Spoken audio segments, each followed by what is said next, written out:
Empat pilar itu yang pertama adalah spiritual power. Di keluarga itu harus ada nilai spiritual.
Menurut saya baik-baik saja keluarga itu. Menurut saya baik-baik saja, kok sudah nenek-nenek sudah punya cucu itu cerai. Memang sangat ikut, kita itu yang mendengar ikut sakit ya. Saya kalau ada temen juga ada berita temen kuliah atau temen SMA, menurut saya baik-baik saja kok cerai gitu loh. Ternyata memang ada hal yang kadang-kadang kita itu lupa dianggap yang namanya pernikahan itu hanya masalah kebutuhan ekonomi saja kan, atau kebutuhan seksual saja kan. Ternyata tidak kan.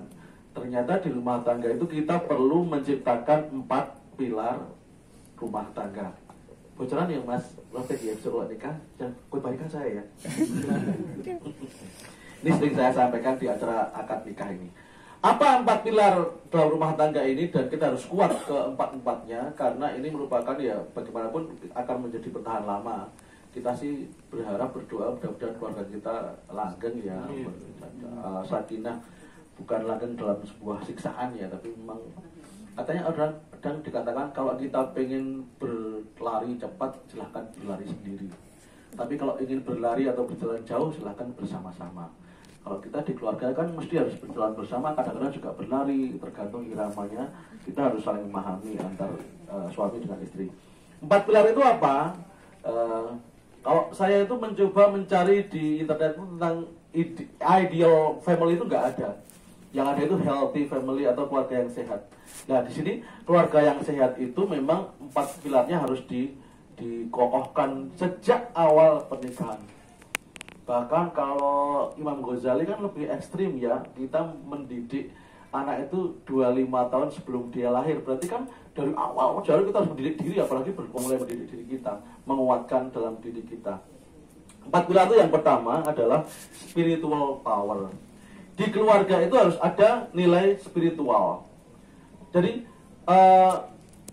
nilai spiritual yang disepakati, kemudian juga dilaksanakan, dan itu antara suami dan istri saling menguatkan. Seorang suami banyak kasus ya, mohon maaf sekali ini kemarin jadi gorengan dari orang yang nggak suka Islam kan. Oh, mohon maaf, Ustadz yang jauh melakukan sesuatu yang seperti itu, digoreng habis-habisan Pak. Ya, padahal di kalangan mereka juga banyak sih sebenarnya. Tapi kalau yang terjadi di kalangan Islam itu yang goreng gitu, misalnya minyaknya iteng kayak bakul gorengan sih, belabel itu gimana? Bahkan kalau yang terjadi sesuatu di berlabel Islam itu mesti digoreng sekarang itu. Kita harus, makanya harus hati-hati ya. Kalau mohon maaf, mereka itu cerai atau apa itu nggak pernah ada berita yang di blow up. Tapi ketika ada ustaz atau apa, siapa yang belabel Islam itu mesti akan di blow up habis-habisan. Nah ini yang kita sendiri memang itu jadi sebuah kehati-hatian bagi kita. Ternyata kita itu menarik menjadi berita. Ketua STPI misalnya kan menarik ya. Labelnya itu kan sekarang itu kan bukan apa melakukan apa, tapi siapa melakukan apa yang menarik itu. Kalau mesti orang biasa cerai mungkin nggak akan pernah ke Raffi Ahmad itu, nah saya nggak doakan. Misalnya itu akan jadi menarik karena siapa melakukan apa, bukan peristiwanya apa, tapi sudah menjadi siapa sekarang itu. Jadi spiritual power itu memang harus kita tanamkan dan kita sepakati, dan itu harus dilakukan dengan konsisten. Misalnya di rumah tangga itu nilai kejujuran, nilai kesetiaan.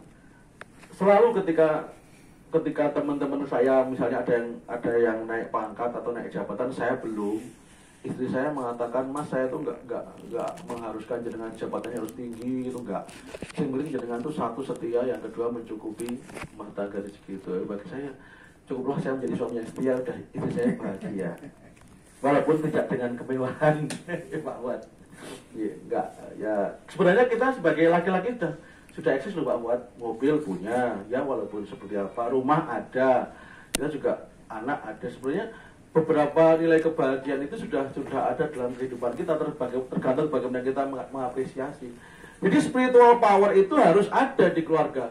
Karena dalam keadaan ekonomi yang sangat terpuruk, dalam keadaan fisik yang jatuh dan sebagainya, jabatan yang tidak bagus, mesti yang akan menjadi penyangga pertama adalah spiritual. Kesabaran, rasa syukur.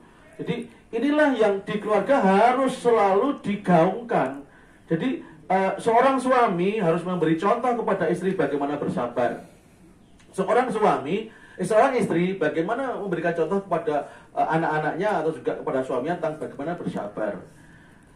Banyak seorang suami termasuk dalam hal bersabar, dalam hal kerja keras. Seorang suami ketika di kantor bekerja keras, tapi ketika di rumah itu kan santai-santai kan.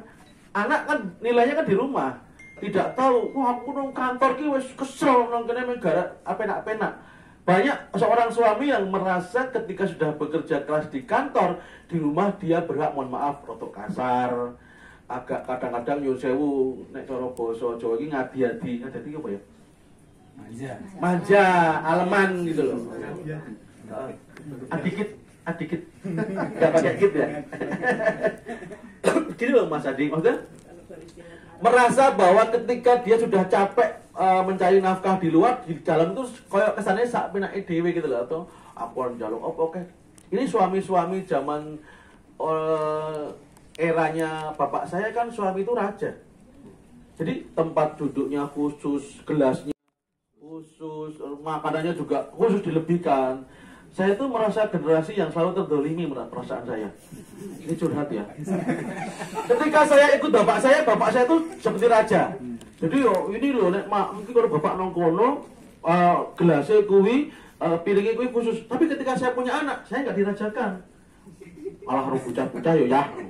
Mohon maaf, ketika kita sedang ekonominya agak mepet, jadi saya tidak mengatakan bahwa nggak punya, nggak ada. Dikira nggak bersyukur. Nah misalnya ono daging terbatas, malah harus anaknya. Nek bocah ki nek mangan enak dadi utek, nek wong tua dadi lemak. Ayo. Perasaanku aku biar zaman aku cilik karo bapakku, saya aku karo anak-anakku ya. Ini curhat ya, Pak. Paham tempat gitu juga. Enggak, tapi kalau saya sih merasa bahwa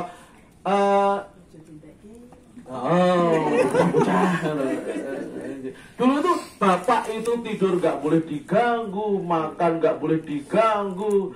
Kalau sekarang aku harus turu, ya kayak kalau ngajari PR, lah kok aku bisa soalnya PR bahasa Arab aku raiso. Jadi kan di rumah saya itu kan dibagi dua. PR yang IPA itu istri saya, karena dia itu kuliahnya di pertanian. Tapi kalau yang IPS, bahasa Indonesia, agama, itu saya. Lah aku wis arep garap tugas kantor lagi rampung gue, ya PR kayak anak-anak lho kok penak aku coba aku bilang ora tau ngrepoti bapakku ya coba aku cilik. Tadi dilihat ya. Jadi bagaimana seorang suami itu bersabar akan menjadi model bagi anaknya, seorang suami istri. Karena menurut beberapa penelitian memang bahwa tanpa sengaja itu anak itu akan mereplikasi pola orang tuanya itu. Ya jelas soal itu pertama kali memang referensinya orang tua ya.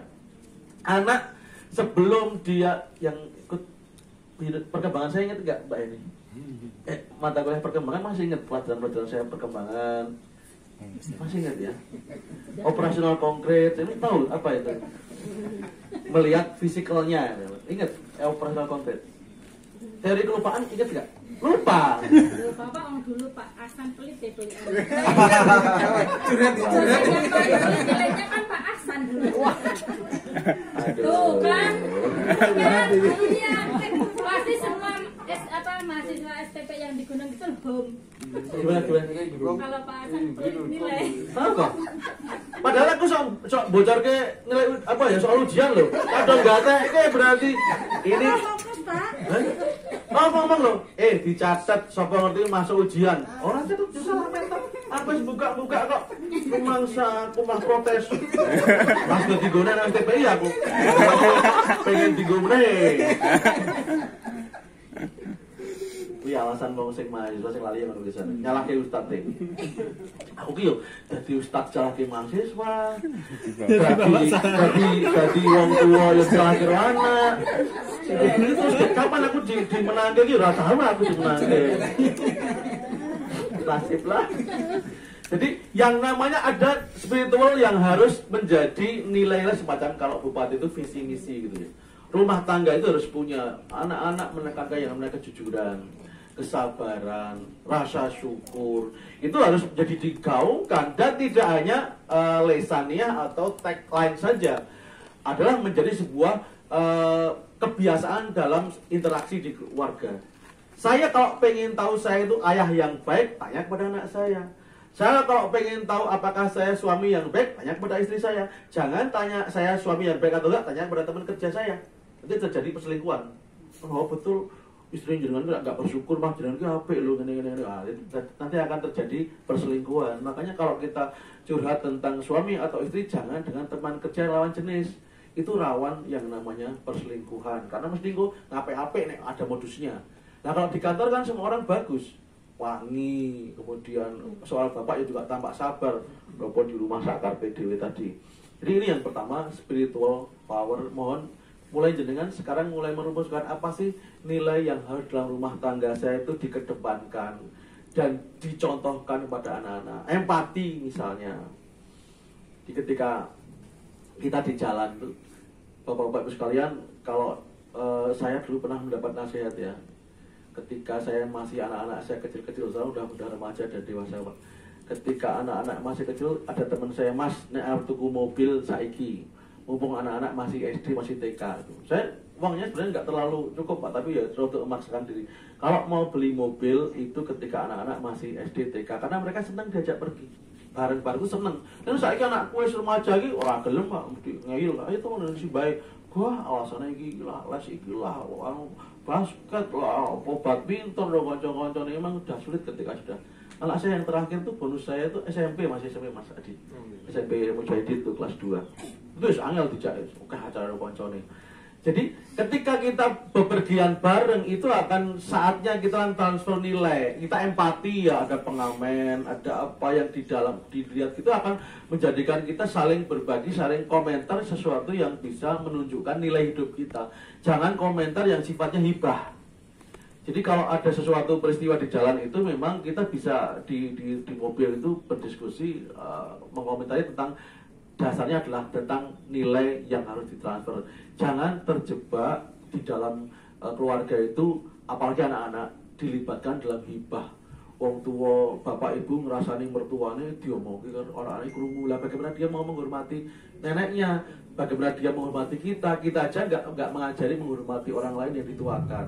Nah ini nilai yang harus di spirit kuat. Ini nilai spirit itu penting karena ketika nanti terjadi apapun yang berat-berat, yang akan menyangga pertama adalah spirit, kesabaran jelas. Ketika mohon maaf ekonomi terpuruk, jatuh usaha, kemudian tiba-tiba menjadi zero, itu nanti yang akan menguatkan pertama adalah spirit. Makanya spiritual power itu memang harus ada. spread of value itu harus ada di keluarga. Sebenarnya kalau dalam Islam sudah ada diajarkan tentang keikhlasan, tentang tawadu, tentang apa menjauhi ujub, takabur.